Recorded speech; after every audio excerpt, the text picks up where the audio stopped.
Okay, there we go. I think we'll get started now. So good morning, everyone. My name is Nikki and I'm the Office Manager of Pro Talent Recruitment.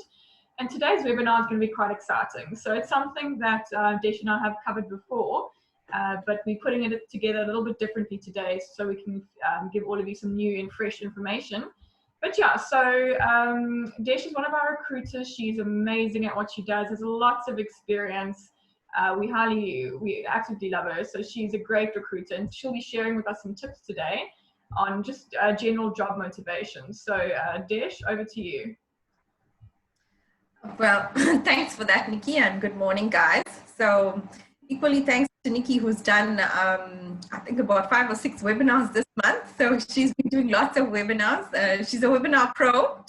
So just mind me if I'm not at the pro level she's at. Yeah, so basically, this topics that we decided to put together today, we were just brainstorming to see, what could we do to add value to people, to offer advice and motivation to them, and we came up with these topics. So today I'm going to cover 2 topics, and first one is overcoming negativity, and second one is resetting goals. Okay, so let's start with overcoming negativity. So this year has been a year of challenges for most of us. It has brought out a lot of uncertainty and change, and we as humans are generally very resistant to change. I know personally this year has brought a lot of changes in my life, both professionally and personally. And, let's see how we can overcome this. So negativity, by definition, means the expression of criticism or pessimism about something. Negativity means being focused on what is bad or lacking. Now, if we dig deeper into how these words affect us, let's start with criticism. Criticism is something that none of us like to hear. None of us like to be criticized. We never like to hear if we are doing something wrong or if we need correction. But if we actually take the time to think outside the box and accept criticism as a chance to grow and learn, we could become even better at what we received criticism for in the first place. So I'd just like to share a success story of a champion bodybuilder, Arnold Schwarzenegger, right? Not a lot of you may know this about him, but he wanted to pursue an acting career, and he was told by many Hollywood agents that his weird name, his weird accent, and his weird body would never sell any movie tickets. And they told him that the most he could account to would be a freaky character actor, but never a leading man. They told him that he would never amount to anything in an acting career. So many people in a situation like this, or get told something like this, would have a very low sense of self-worth, and after listening to negative statements and criticism, will have very low self-esteem.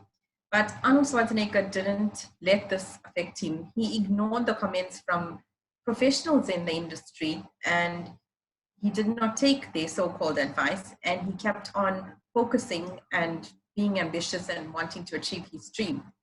So he started off in a small movie, and over a period of proving his worth, he went on to bigger movies, and his breakout hit was Conan the Barbarian, and then he became a much bigger movie star, and we all know his famous movies, Terminator, and his name, his body, his accent, all the things that they said would never amount to anything and was what he would be disregarded for, was actually what turned him into becoming a leading Hollywood actor, one of the highest paid movie stars, and somebody that a lot of people look up to and take motivation from. So he's just one of the people that I decided to share his story with you. And so when someone criticizes you or tells you something that you don't like to hear, just pull out the Terminator line and say, "Don't worry, I'll be back." And you come back with a force better than ever. So keep in context and be mindful of the person who is criticizing you. Is it coming from a source of love, or is it coming from a source of a personal dislike? So if somebody doesn't like you for any personal reason, are they criticizing you? Keep in mind as to where this is coming from. If it's not coming from a place of love, if it's not coming from a person that you respect, from a person that shares similar values and integrity with you, you have a choice to ignore that criticism and take it out of your path or remove yourself from that situation. If it's coming from a place of love, and if it's coming from someone you trust, and if it's coming with advice of someone who's trying to put you on the right track in life, then by all means, listen to it and use this time to grow and come to a place of being at peace and content with your life. And you'll see that, you know, you achieve your goals and you'll move forward from there. So let's focus on the next point, which is pessimism. So pessimism is a tendency to see the worst aspects of things or believe that the worst will happen. Now, I know that this year has brought a lot of pessimism amongst us, because when COVID hit us, we thought we're all going to die. We thought we're all going to get this horrid virus and that we're not going to recover. We thought our loved ones were going to be at risk. We thought, you know, our children are not going to be able to get educated properly. We thought we're going to run out of food. You know, all these crazy thoughts were running through our minds, and, you know, all these negative thoughts, and society made us believe and feel so many different emotions. One day we were at high thinking we were going to get through this. One day we were at low thinking, you know, are we ever going to survive? Are things going to get better? And yes, they did. They got better, because always light at the end of the tunnel. There's always something to look out for. There's always something to get from every negative situation. There is something positive that comes out of there. Even if it's a small, minute thing, it is still something positive that comes out of there. Pessimism is disastrous. It ruins hope and possibilities. If someone is pessimistic, they do not hope for a better future, neither do they do something to achieve it. The obstacles along the way seem enormous, and they doubt their ability to overcome them. At the end, they will just stay where they are without making any progress. People can waste years, even their whole lives, because of pessimism. So here are 5 ways that I decided to share with you guys as to how to overcome pessimism. Number 1, focus on the possibilities, not the impossibilities. Analyze your situation and you will find something possible and positive that will come out of that situation. Read or listen to inspiring stories. We all have that someone that we look up to, whether it be an athlete, a movie star, a family member, a friend, a motivational speaker, a work colleague. Read up on their success, listen to their success story, ask them, do research as to how do they get to that place of success.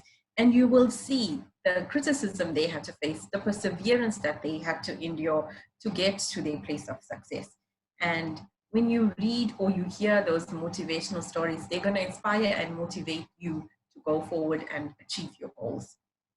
Get someone to hold you accountable. Getting an accountability partner, if you battle to see the positive things, talk to someone you trust and get them to keep you accountable and to always see the positive outlook in life. So by doing this, share this with someone you trust, with someone you value, and they will hold you accountable and they will keep you motivated and they will keep you on the right track. Number 4, get rid of negative words. Do not focus on the negative, focus on the positive. There is always something positive to look at, even in a negative situation. Number 5, open your mind for unexpected ways. Be open to new opportunities. Look for the possible in impossible. If a door closes, trust that a better door is opening. So, you know, just to share these tips with you guys in overcoming negativity, you know, even if there was no COVID pandemic, even if there was nothing that hit us, it would have still been something negative that would have come into our pathways and said, you know what, or this little voice in your head that's saying, you know what, you can't do this. This goal is too big for you. But at the end of the day, you know what, we are our own worst enemies because we believe that. And it's all about positive affirmations and believing that you can do it. It doesn't matter what your circumstances are, what your situations are. Everybody has the ability to achieve greatness and to have greatness. And we all have to have the mindset to believe that we deserve it. We deserve greatness. I deserve to have a good job. I deserve to have a good family. I deserve to go on holiday. I deserve all those things. But the key factor in deserving all those things, I believe, is hard work and determination. If you are hardworking and you're determined and you want to achieve these things in your life, then I don't think that anything's going to stop you. Nikki, anything you'd like to add before I continue with my next step?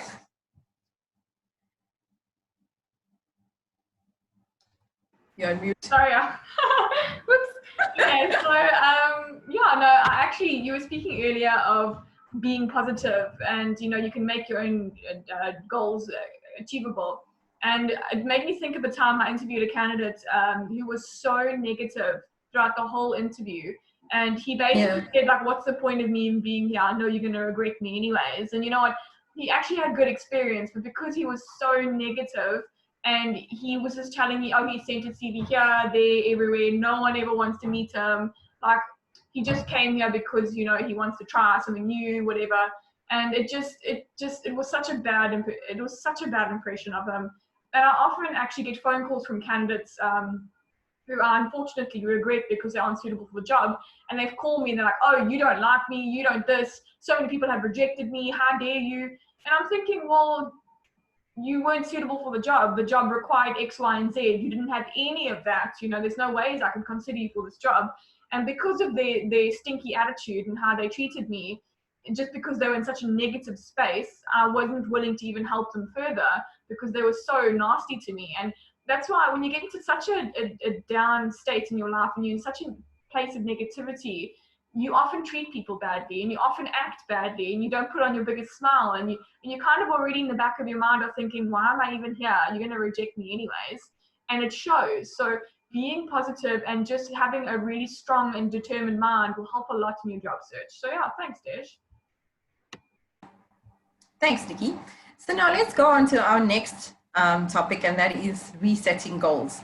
So I'm sure that each one of us have had very huge goals at the start of 2020. I know we collectively as a company, we had a huge goal. We personally had huge goals in terms of our targets and our budgets and personal goals as well. And, when the Corona pandemic started, it took us all by shock, horror, and terror. And this resulted in a lot of us needing to adjust our goals and replanning our goals.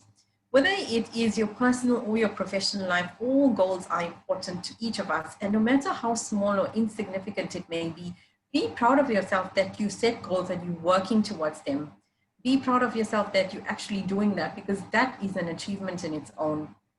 So just on a personal note for me, one of my many goals for this year was to take my son, who turned 4 in August, on an aeroplane ride, because every time he would see an aeroplane, he'd run out the window and say, there's an aeroplane, and he wanted to be a pilot. So I told him at the start of the year, okay, if you do well and you're good, I'll take you on an aeroplane ride for your birthday. And due to the pandemic, obviously there were no flights. So that was my one major goal for him, is that we couldn't take him on a flight. So we decided, when I was readjusting my goals and realigning my personal goals, I said, what can I do that I can still set a goal for him and for us and our family that's achievable? So I said, okay, so my one goal is that every month that I'll take him on an outing somewhere, to an animal farm or flag farm or Piggly Wiggly, a place of interest for him where, he could learn something and he could explore. And obviously that's within our boundaries because we can travel within Durban. So to me, achieving that goal, as small as it may be, I still feel proud of myself that every month I can take him out and I can do something. And on a professional level, we've had to readjust our goals in terms of our sales goals, our monthly targets, our budget for the year, and working towards that. And when you achieve those goals, you get such a sense of achievement, and you get, you feel so happy and content and at peace with yourself to know that you've achieved it. And then once you achieve that, you then want to set a higher goal and you want to aim for more. It's like, okay, if I did this, so let's go higher, let's go 30K higher, let's go 50K higher. Because if we can do this, we can do the next step. So you can see, once you start from there, building little goals, it's a stepping stone to build bigger goals and achieving them. So get your goals written down and keep them somewhere visible where you can see them all the time. When you do that, it automatically triggers your mind, because having it visual and knowing that you can see it, it sits in your mind, it's top of your mind and says, okay, this is what I need to do, this is what I need to plan. You know, with us here, I must say, we are very blessed to have a motivational leader like Cindy Knockout, who is extremely goal-driven. And we all have new goals in line with the remainder of 2020 when we did them about a month or so ago. And no doubt we will be doing new goals for 2021 for personal and professional. And reward yourself when you've achieved your goal. Even if it's a small reward, reward yourself, because then you'll see how great you feel and how motivated you feel. Even if you say, okay, I achieved my goal, so my reward for the week is a dinner at a nice place, or a takeout from your favorite restaurant, or buy that top that you've been eyeing that you wanted to buy but you never did, or buy the game that you wanted to buy, or do something that gives you a sense of reward.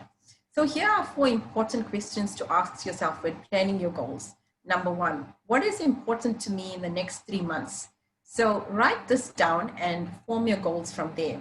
Number 2, what can I control? Your goals needs to be realistic and within your control. Number 3, what are the actions that I can take right now that can secure your goals? So example, if one of your goals is to save, set up a debit order to go out of your bank account into your savings account on the day your salary comes through.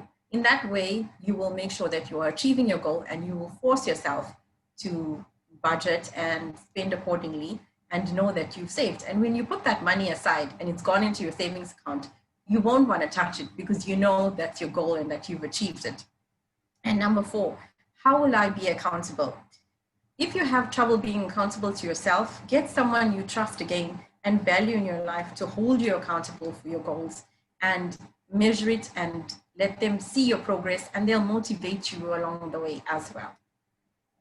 So guys, that's all the tips and pointers that I had today. I hope you found them valuable, and I hope that they're going to inspire you and motivate you. And let me hand you over to Nikki, who's going to chat to you on our other topics. There we go. I remember to unmute myself now. So thanks so much, Desh. That was really lovely. So motivation is something really important to remember, and all Desh's points are completely valid. As I mentioned earlier, like as a job seeker, if you're not motivated and you don't show energy during your interviews or during the process, we can pick it up immediately. And it does, you know, you don't come across as well as if you were really energetic and really eager for the job, which is really difficult to do when you're in a really dark space. So we do understand, and I mean, but during interviews, you need to put your best foot forward. So my topic today is how to be noticed in an overcrowded job market. Now, I know most of you listening are probably unemployed, looking for work. You might be thinking, this is probably the worst time in our lives to be looking for work right now. But as a recruitment agency, I can tell you that there are jobs out there. It's just companies are becoming even more particular now. So not only do you need to stand out as a normal person, but to stand out amongst a crowd of potentially millions of others, it's quite a difficult thing to do. But there are some tips and tricks I want to share with you today that will help you stand out. So I'm going to share my screen. Let me just get that started, and then I'm going to show you some examples. Okay, so my first topic that I want to chat about today is about your CV submissions. So let's just say you're online, you're searching for a job, and you see a nice PA job available, and you think, okay, cool, let me send my CV through. And this is what most people do. They literally send their CV like that. That's all they do. And as a recruiter, keep in mind, I'm receiving potentially thousands of applicants. This particular application here did not stand out at all to me. This person did not put any effort in at all to their job application. And what most of you don't realize, by sending literally your CV like this to me, you know, like, I don't mean to be harsh, but this is not standing out at all. I'm not going to be particularly interested to give your CV a lot of attention. And just a FYI fact, most recruiters give an average CV about 6 seconds of their attention. That's not a lot of time. Trust me, we skip through CVs very quickly because of the multitude that we receive. So when you're sending your CV, you need to be very careful about how you do it. You need to make sure your first impression counts. Sending your CV through is literally like a handshake. If you don't do it properly, you're going to mess it up. So here's another example of a really bad application. So we often get this, forwarded messages. And trust me, we can see you are forwarding your message or forwarding your CV. So it's just a really bad, it's a really bad application. This person didn't even tell me what they were applying for. So as a recruitment agency, as a recruiter, I have anywhere from 10 to 15 jobs normally on an average month available at any time. So this is a very bad application. This is telling me that they are what we call spraying and praying. They're literally just sending their CV everywhere and hoping for the best. This kind of application barely gets any responses. Most people ignore them. So just never do this, please. Next is, okay, this person put a little bit of effort in. They put the job they're applying for, which is wonderful. At least now I know what they're applying for. But again, that's it. This is a really bad application, guys. Like their CV isn't even named after them. So again, if I save their CV, I'm not gonna pick it up or find it quickly enough. So this is a poor application. This person is not standing out at all. And remember, we're receiving thousands of applications. You need to wow us from the first second that we see your email. Next is, this is one of my favorite ones. Again, another example of spraying and praying. I think this person forgot to BCC the people, and instead he CC'd them. And of course, job application, again, please recruit me. And these are real life examples. These aren't ones that are Photoshop. These are actually real applications. So you can see that this is another example of someone spraying and praying. Chances are I'm not going to give a CV too much attention because he's not giving me any attention. He's not even acknowledging me in the email. So here's a nice one. This is a decent one. So now you all are probably asking, but if those are all bad, what are the good ones? So here's a nice one. The title is relevant. I know which job this person's applying for. They also put their name in their CV, which is fantastic. They addressed me, and I promise you this makes a huge difference because my email address is nikki@propoint.co.za. And if they put their dear sir, madam, and they're sending me an email, I know they're not paying attention, and I know they don't care about me because they didn't even bother to put my name in the email when my name is in my email address. So putting my name there is a big deal. Putting any person's name when you're sending them an email is really important. If you have a name, please include it in your email. If you don't, so for example, if the job advert says just send your CV to HR@ProPoint, then you can just say dear HR personnel, whatever the case is. So in this case, there's a reason why she's writing the email like this. I did send her an SMS, but nonetheless, my point is that this is a decent email. This is a decent application. It's concise, to the point, and she sent her CV to me, which is wonderful. Here's also a really nice one. So again, good morning, Nikki. That's quite nice. Seen your advert in respect to the above position, which is the underwriter position I had. See, what got me with this application was she didn't write long stories. You will be surprised how often people write essays in their job applications. Guys, please, we read thousands of emails every day. Please do not give us essays to read. At best, you're going to get me skimming through your email and potentially reading parts of it, but I'm not going to read the whole email. We have too many emails to go through to give each one of you a minute or two of our attention. I promise you, that's how many emails and applications we get. So this is nice, easy. It took me a few seconds to read this. That's perfect. She applied for the job, but her name's on her email, on her CV, sorry. She even acknowledged that she doesn't have one of the requirements, which is actually really nice. Most people don't do that. They just send their CV through and hope and pray that you will overlook the fact they're not even qualified for the position. So she even reiterates why she thinks she's important for this position. And what's really nice is she acknowledges that she wants to move back to Durban. And this is an important thing I want you guys to realize. It's as recruiters or as people hiring, we favor candidates who live in the area. I often have candidates phone me and say, why haven't you shortlisted me? I'm perfect for this job.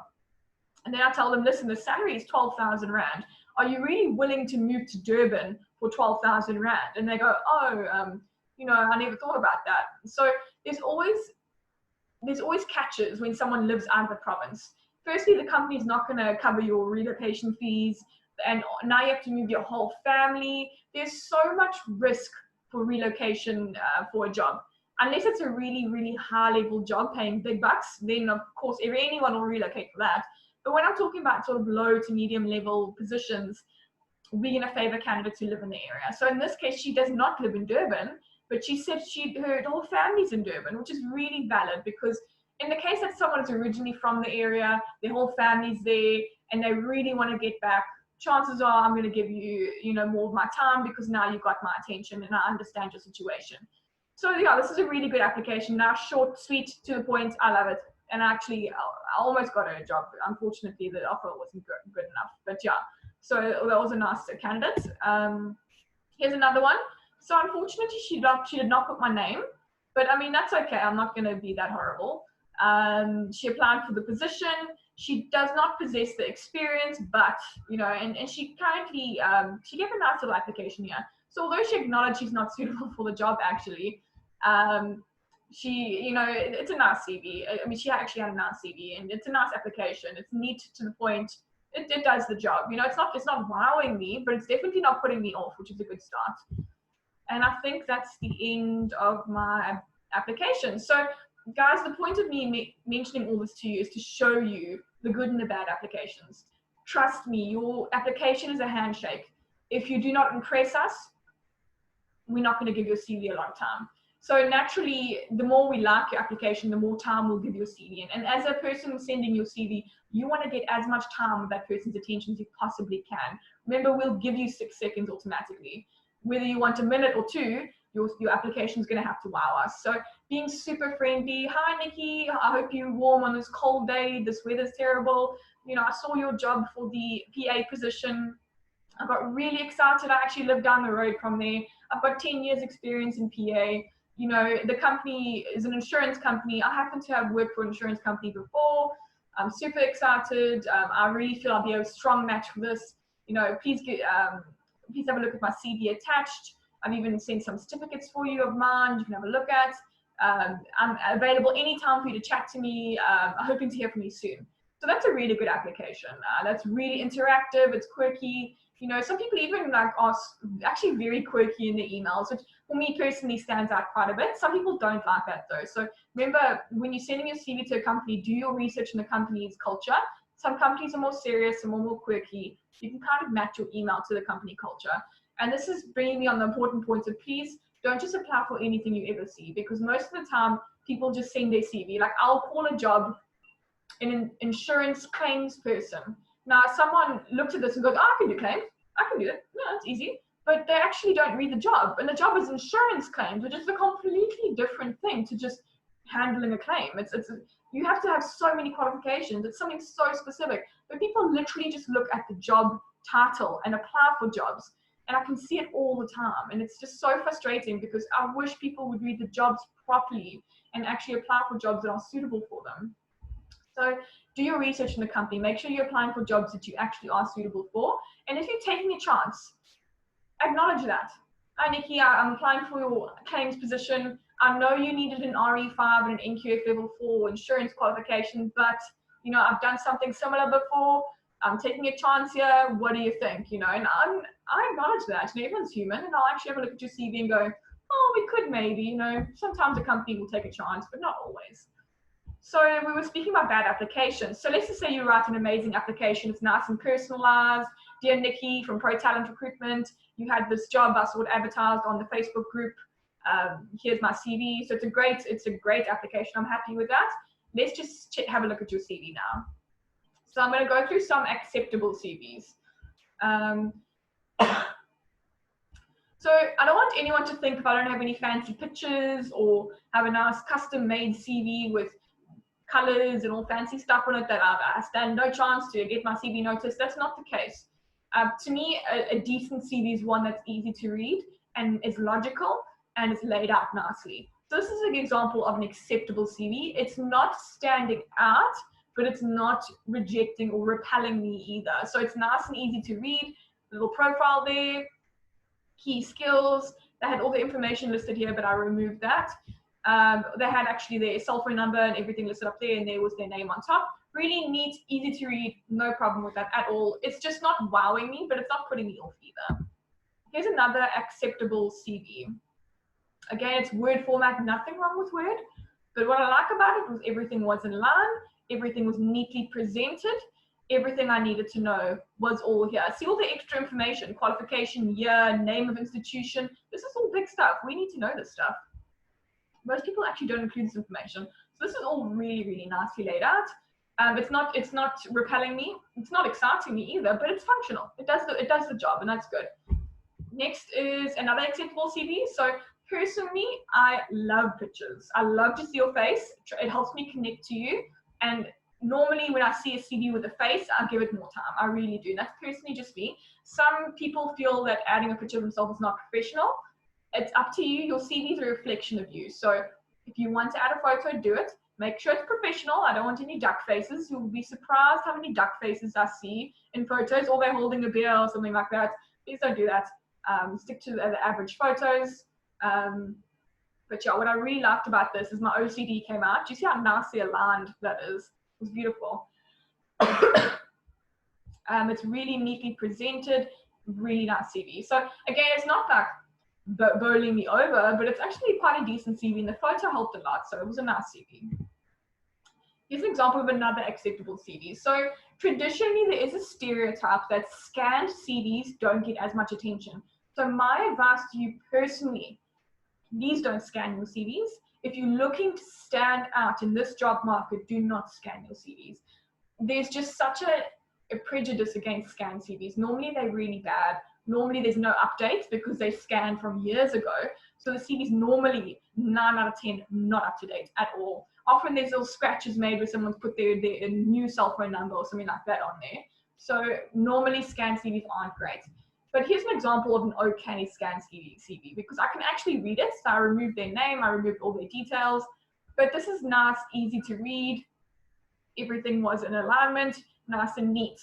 And it was fun. It's not screaming at me. It's not like I'm not running away from it, but I'm not, it's not bad. It's functional. It does the job. Here's a bad CV. So this is literally someone's CV they sent me. I removed the information. But of course, this is literally what I got. So personal details. I mean, it looked like a 2-year-old made this. Honestly, this is like, I would expect this CV from like a grade 8 student, And this was, actually, she was young, but still, there's no excuse. This is really not. And I mean, an address isn't essential, and I don't know why she included that in there. So yeah, it was just odd. It was just odd. It didn't stand out to me at all. I was actually very put off by the CV. It was so messily written as well. It literally looked like she just pasted a whole bunch of stuff and sent it off. No effort at all. Here's a bad CV. So scanned CVs I mentioned earlier aren't great. This one is so lightly scanned. I don't know how many times it's been scanned, but yeah, not a great, really not a great impression at all. Here's another one, another scanned one, which isn't great. You can see the line from the scan. Also, nothing was in alignment. So it's just, if you're gonna put effort into your CV, make sure everything is in line. Make sure it's neat. Trust me, I look at hundreds of CVs every day. I notice these things, and I thought I was full of nonsense, but I have some companies that want me to send the raw CVs to them because they want to vet the raw CVs. So as a recruitment agency, I will redo your CV for you. Because when I get a CV like this, I'm not going to send it to a client. But I have some clients who go, I want to see their raw CVs. Send me their original CVs. And I send them and the client goes, no ways are we going to hire this person. Based purely off of their CV. Can you believe it? So it happens. It matters a lot, guys. Out of alignment. Also, what I want to point out is that there's different information under every job. These are 4 separate jobs. This is not a consistent CV at all. There's different information. So for example, contact person, and there's no contact person here. This one's only got 3 little headings, whereas these have got 4 or 5. So, and this one, dates engaged, like where is that, what is, and look, there's a little full stop there. What's that doing there, It's just messy, really not great. So again, this is a bad example. And also I want you to point out, look, Untitled, look at that. It's not even named appropriately. This is no effort. This person put no effort into their CV. And so, I mean, I understand not everyone knows how to make a nice CV, but I mean, it's logic. Why would you leave a full stop there, So it's just, this is a messy CV. I'm going to give him his or her 6 seconds of my time. That's what they're getting because they're not putting in effort for this at all. Here's a nice example of a CV. So a lot of people tell me, Nikki, listen, I don't have time or money to go and invest and research and make a beautiful CV. I just need a simple one done. Up to you, it's your choice. But here's a nice example of a Word document CV that was made that was gorgeous. I'm not even that great on Word, so I wouldn't even know how to do this stuff. But she had a beautiful picture of a mountain over here. She had her name written there and all her contact information here, a little summary about her here. She had a whole bunch of information on this side about her work experience listed there. Notice she puts bullet points. She's got bullet points. I love bullet points. If you want to make your information stand out and be really easy to read, use bullet points. I promise you it makes a big difference. It just makes everything so much easier to read. Instead of seeing a huge chunk of text, I'm now looking at bullet points, and it makes my life a lot easier to read the CV. This is a beautiful CV. Didn't cost her a cent to make it. She made it herself on Word. So no excuses of I don't have time or money. You can quickly do one on Word. Okay, so this is quite an interesting one. So I'm now going to talk about the future of recruitment and the future of sending your CVs. So due to the multitude of CVs coming through, I found that a one-pager or a two-pager CV gets the most attention. It's nice, quick, easy to read. It gets the basics through what I need to know about you. But here's a curveball for you. For those who want to show 110% effort in their job applications and blow the person out of their chair, here's an example of an amazing, amazing application. So I actually made this using a program called Canva. I'm going to show you that on the internet a little bit just now. It's a free program, but here's the future of applications, videos. So we had her make a video, literally of her introducing herself, saying, hey, my name is Susie. I'm a 26-year-old marketing person. I've got a degree in X, Y, and Z. I've got 5 years experience in this and this and this. I really look forward to joining your organization. Please give me a call. Thank you so much. Have a good day. And that's basically what she said. And through Canva, the program I used, I literally programmed this so that when you click on this picture of her, it takes you through to a video. Now, it sounds complicated, but it's actually pretty easy to do. And I'm happy to help any of you with this. And we can chat about that afterwards, or you can email me afterwards and I can help you and show you, but it's super easy to do. So here's a little summary of her. This is a one-pager. Keep in mind, this is not her CV. This is literally a one-page introduction that we send out to our clients, basically bragging about who we've interviewed. So we only ever do this for our best talent, and also those who are unemployed, because we don't want, an employed person's face to go everywhere and their video to go everywhere. So we do this for unemployed, and we do this for our best candidates who are highly, highly placeable, who've got very rare skills. So we did it for her. And this video, we call it a video top talent. It went viral. It was crazy. So it's something new, and you can actually do this. So you might be thinking, but this is not my CV. There's barely any of my information on here. Well, this is your one-page introduction. This is not your CV. You attach this. This is what the person looks at first. And if you catch their attention, which you will do, they will look at your full CV. So what I've even done is I would even create a link somewhere here and say, to view full CV, click here. You can actually then take them to your full CV. You can do this all within Canva. It is amazing. So let's keep going. That's a really, really nice way to look at it. So doing videos is really important. So what I want to point out here is how to structure your duties. Now, people, because they want to often brag about how much work they do, they have like 5 pages of duties because they do so much for their company, right? So like we all do a lot for our company. But unfortunately, 5 pages is too much for me to read. I'm going to skim over it at best. I want you to summarize 10 to 15 bullet points of your most important skills. What you can do is if you do so much, and those 10 to 15 bullet points do not cover at all, even a fraction of what you do, I would then make one more bullet point and say various other tasks within finance, HR, whatever the case is. And then you can elaborate more in a longer length CV. So your first CV you send through, or your introduction, is 1 to 2 pages, maybe 3 pages at most. You then attach your full length CV, which has everything you've ever done in it, your full length. So this is a nice way to structure your duties. Make it nice, short, sweet, easy to read, not too much stories here. I'm happy with that. Here's also a nice CV a lady made. So it's got some color on it. I love it. I've actually never seen a CV like this before, so I can tell she made it herself. So this is a really nice CV. And here's an example of too much text. So as I mentioned earlier, pages and pages and pages of text. And this is literally one page of about 5 of her one job. I'm not joking. Like, great for her. She does a lot of work. It was very impressive, but I couldn't read all of it. It was just too much, and I didn't have enough time to actually sit and read everything. It would probably take me about 20 minutes to read her CV. So just an example of too much text. Although it's bullet points, which is lovely, too much. You need to shorten that by more than half. And I think that's the last of my applications. So I'm going to show you some CVs of that actually are templates on a program called Canva. Now, I did mention Canva earlier. These are templates that you can actually use to create your own CV. Now, again, you've got a lovely picture there. I mean, imagine if you were sitting at home and you were a recruiter and you got a CV like this. Immediately, you're like, oh, wow, you know, I can see a face. That's amazing. And I've been looking at scanned CVs all day because that's all I'm getting. And I get this gorgeous CV of this young lady, and you know, I'm like, oh, okay, she got my attention now. And I keep looking, and it's a wonderful, concise, clear CV. I'm very happy with that. Here's another example. Chad, what a lovely smiling face. When you see that face, it just makes you happy. So you can just see the kind of emotions your pictures portray. So keep it professional. I mean, a big smiling face is just amazing. Like, you don't have to think, oh, you have to do that the ID photo where you're not smiling and hair's back, you know. You can make it as you as possible. You know, showing your personality sometimes is really nice in photos.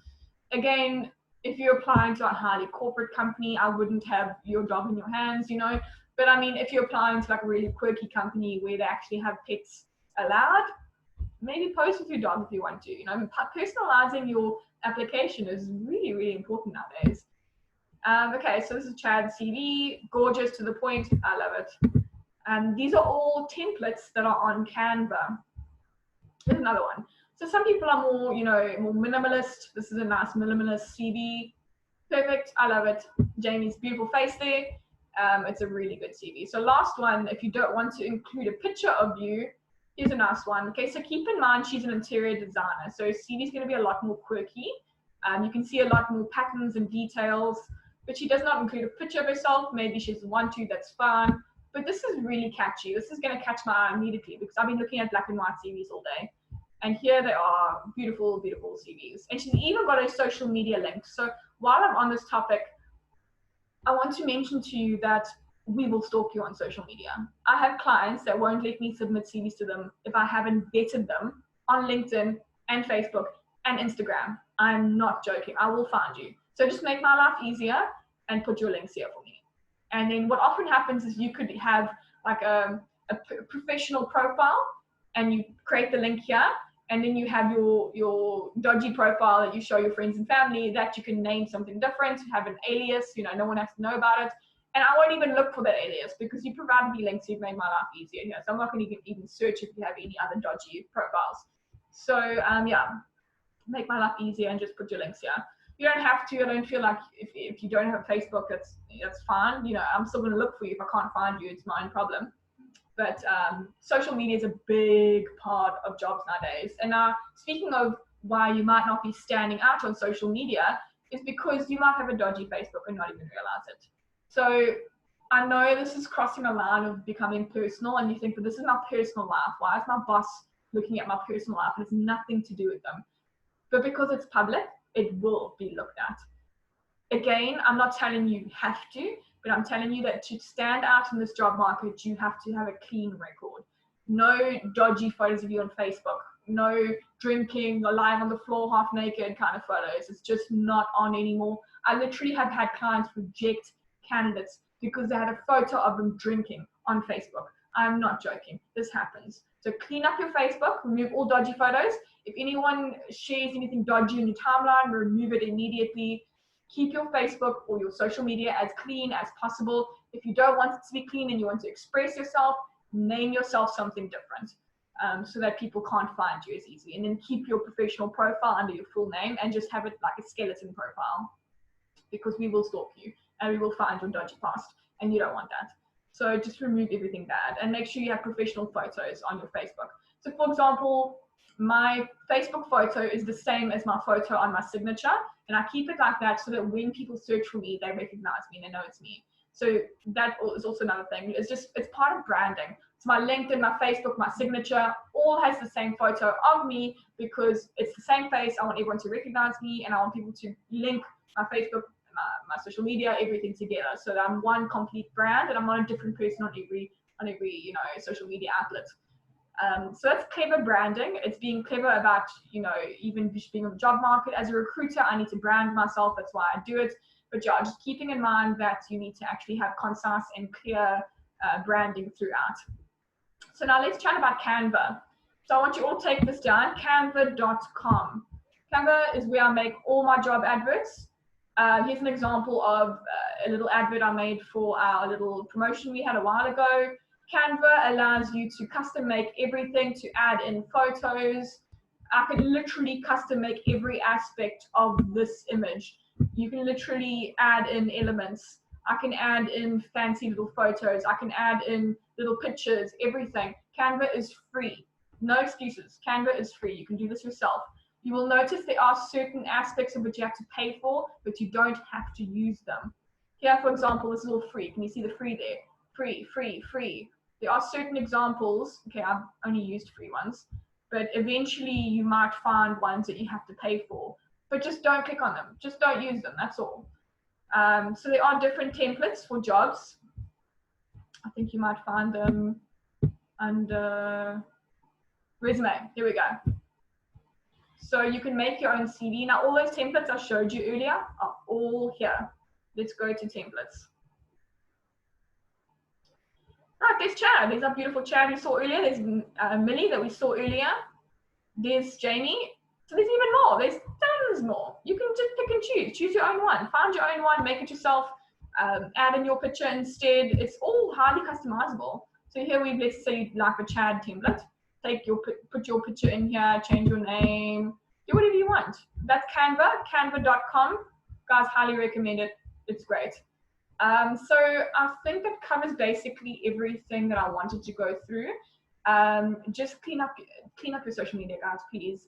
Your LinkedIn needs to be clear, concise. Let's go to my LinkedIn. I'll show you what a good LinkedIn looks like. I'm not claiming mine's the best. I actually don't put a lot of effort into it, to be honest. I put the bare minimum, and this is what the bare minimum looks like. Let's go to my profile. So touching on a bit of LinkedIn, this is where recruiters live. You need to make sure you have your LinkedIn's up to date. That's all the information on, because this is where we will find you. So you can see my pictures here. I have a little thingy here where I'm showing my company branding. I have my name and what I do. So guys, you need to include what you do on here. If you are a software developer, put your software developer. When we search on LinkedIn for candidates and we put in software developer, it picks it up from here. So put your relevant titles here. We also have, so it's showing you some of my dashboards, but yeah, here it is. So your work information, you need to actually have everything relevant there. Put all your work information, everything there. Make sure it's all up to date. Make sure your education's up to date. Everything needs to be there. Make sure you have your skills and endorsements available. Yeah, so people who endorse you or even recommend you, I want you to try your best to get as many recommendations as you can. This is very important. People look at this. When I look at a candidate and I see they have 7 awesome recommendations, all for their current job that they're doing, they're a fantastic candidate. I'm going to take them. So yeah, that's basically it, guys. There's so much you can do to stand out in this job market, guys. There is so much, and it just baffles me that people don't put in the effort and they just send their CV and hope for the best. It's really not great. There's so much you can do to actually stand out and show how great you are. So just some tips on once you've sent your application through. What I would suggest you do is once you've sent it through, if you haven't heard from them in 2 weeks, you can do a follow-up email. Chances are that if you haven't heard from them, chances are you probably won't be shortlisted. But you can always do a follow-up email. Everyone understands follow-up emails. If you don't hear anything after that, and you know that you are the perfect candidate, and you tick every single one of those boxes, and you have no question about it, that you are the perfect person for this job, you can try a phone call. Again, keep in mind, we receive lots of phone calls. And so someone might be quite short with you, but chances are, if you know you tick every single box, give the person a phone call and say, listen, I did send my application through. I just want to make sure you received it. We do get lots of those calls every day, so it's not a problem. As a company, we have a 2-day policy where we have to respond to every single CV sent to us within 2 working days. So you will get a response from us, but some other agencies don't have that policy, so you might not hear back from them. But recruiters are salespeople, so if you are ideal for the role, we would have called you within that week, I promise. No questions asked. So yeah, that's basically how recruitment works. Let's just say you go for the interview and you're really eager and you haven't heard from them. What I would do, again, use the 2-week rule, follow up in about 2 weeks and just say, listen, I did come through for the interview on this day, this time. I met with whoever. I'm just following up to see how it's going. Again, I normally take silence as a no, and I know it's terrible. I know you're wanting that feedback. I know you're wanting that email saying, sorry, but you weren't shortlisted. But some companies just don't do that, and it's not right. It's not right at all. We make sure we do this, but some companies don't. So sometimes if you don't hear anything, just understand that it's probably a no, which it is most of the time. So it isn't great. So companies really should be a lot nicer with their recruitment process, but also shows you what their companies really like anyways. So a good company will always treat their candidates really well. So yeah, that's basically it from my side. Desh, is there anything you want to add?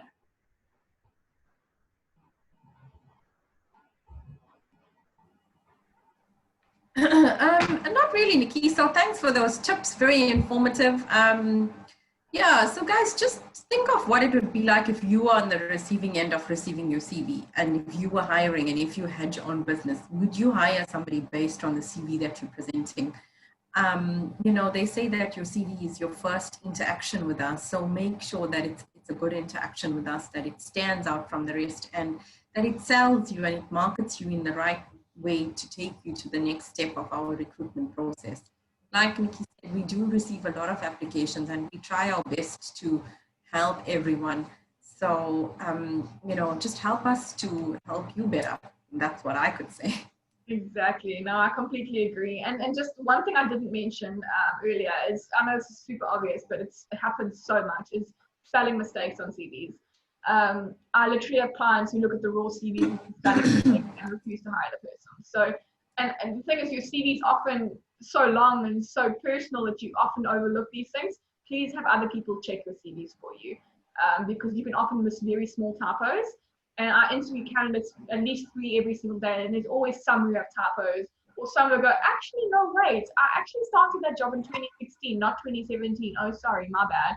You know, and then it's just like, oh, okay, let me change your CV for you, you know. So just try and make your CV as accurate as possible. Please don't leave room for error. Make sure everything on there is true and valid. Make sure your CV is up to date. I receive countless CVs almost every day, and I phone the person, I'm like, yay, you're perfect for the job, and they go, actually, I've had about 5 jobs since that one day. My CV's out of date. I'm sorry, you know. And I think, well, never mind. And I take what I said back. So just make sure your CV's up to date. Everything is accurate. If you need help with anything, please give me a call or an email. I mean, Desh is also available. We have some lovely templates we can help you with. If you're needing any advice, we are here to help you. So we've got a few minutes left. I don't know if any of you want to ask any questions specific to anything, whether it be your CV or how to apply for jobs or where to look. I mean, LinkedIn is fantastic for looking for jobs nowadays, which is why I recommend that you keep your profile up to date. Make sure you have a picture on your profile. Make sure everything is listed there. We use PNet a lot, so I would also recommend using PNet to put your profile up. PNet is a bit frustrating because it makes you fill out basically your whole CV again, which is frustrating. But you know, we actually, when we're sourcing and we're looking, it pulls that information up. So try and make it as accurate and as, you know, as true as possible, and include everything you do there, because we search on PNet, we live on PNet, we're looking all the time for candidates there. But yeah, I'm not seeing any questions coming through, so I assume that's it. But yeah, thanks guys. This is the first time I'm finishing a webinar earlier than anticipated, only a few minutes earlier, but at least a little bit. We normally run quite late, so I'm really glad that everyone's joined us today. Just again, if you have any questions, you can quickly put them down now, we can answer them. But otherwise, thank you all so much for joining us. It was good to see a lot of your faces again. And I hope Desh and I were of help to any of you. We are here to help you with anything. So remember, you can call us on 031 265 2000, or you can call me or email me or Desh. So it's either be desh@propoint.co.za or nikki@propoint.co.za. But yeah, that's about it. So thanks so much, everyone. Hold on, let me see here. What industries are you recruiting at most at the moment? So a lot of finance. I personally do insurance. Insurance is doing okay. A lot of IT. Desh, what other industries can you think of? So I've had some technical roles coming in as well. So we've had quite a lot of finance, like Nikki said, admin. Yeah, we've had a lot of marketing roles coming in as well. A lot for social media, online marketing. Yeah, so I've had a lot of those roles coming in. It's been a good mix of I think across every industry we've had come in. Okay. No, awesome. Well, I think that's it. I think that was the last question asked. But yeah, everyone, thanks so much. Enjoy the rest of your day. And I mean, if you are unemployed, good luck, and we'll try and do our best to help you. Thanks so much, everyone. Bye.